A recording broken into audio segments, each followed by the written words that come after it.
Director Zack Snyder's 4-hour-long cut of Justice League has finally seen the light of Earth's yellow sun. When Snyder had to step away from the DC Extended Universe's all-star team-up in 2016 after a tragedy in his family, Warner Brothers enlisted Avengers writer-director Joss Whedon to finish the film. Whedon's version of Justice League was not well received on release. It was panned critically and bombed at the box office. The reputation of Whedon himself has also soured among the eyes of many, amid accusations that his Justice League reshoot set was, in the words of Cyborg actor Ray Fisher, gross, abusive, unprofessional, and completely unacceptable. Booyah.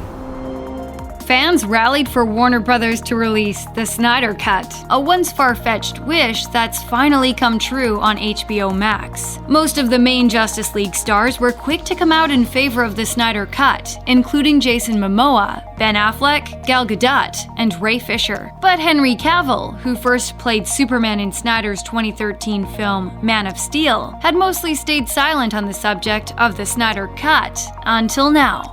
In a March 18, 2021 Instagram post, Henry Cavill congratulated Zack Snyder on the fulfillment of his vision for the DC Extended Universe. The star wrote, "Here's to you, Zack. Congratulations. I know this has been an arduous journey for you. You kept fighting though. I couldn't be happier to see your vision for Justice League realized. And what a movie it is."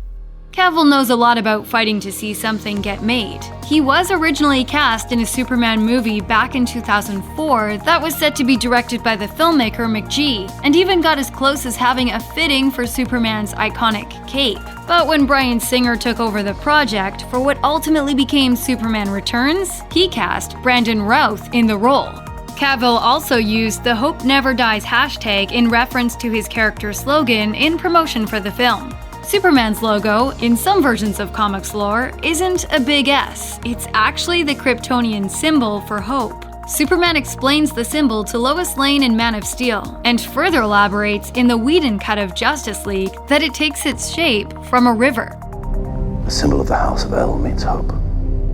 Embodied within that hope is the fundamental belief in the potential of every person to be a force for good. When asked about the Snyder Cut previously, Henry Cavill has played somewhat coy. When asked by entertainment reporter Jake Hamilton why he had remained silent while the rest of the cast joined the call for the Snyder Cut, Cavill said he declined to speak for a decidedly unserious reason. He said, "I miss my mustache, which is the most important thing. And for me, it was just a harrowing reminder that I didn't have it anymore. And so I just didn't want to dig that wound any deeper." Cavill grew the stash for Mission Impossible Fallout and was legally prevented from being allowed to shave it off during the Justice League reshoots. Well, I knew you didn't bring me back because you like me. The result, as many know, was that producers spent millions digitally removing the mustache from every frame of Superman's screen time. The final effect flew Supes right into the uncanny valley for many viewers, so you'd think Cavill would at least be happy to finally have his real face in the spotlight in Zack Snyder's Justice League.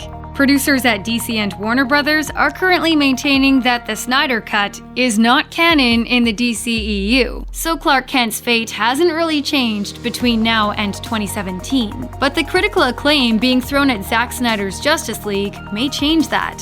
As columnist Owen Gleiberman wrote in his review of the film for Variety, Zack Snyder's Justice League is the movie that shows us, at last, what the DCEU could be. Now that that's happened, to leave Snyder by the wayside seems not merely unjust, it strikes me as foolhardy.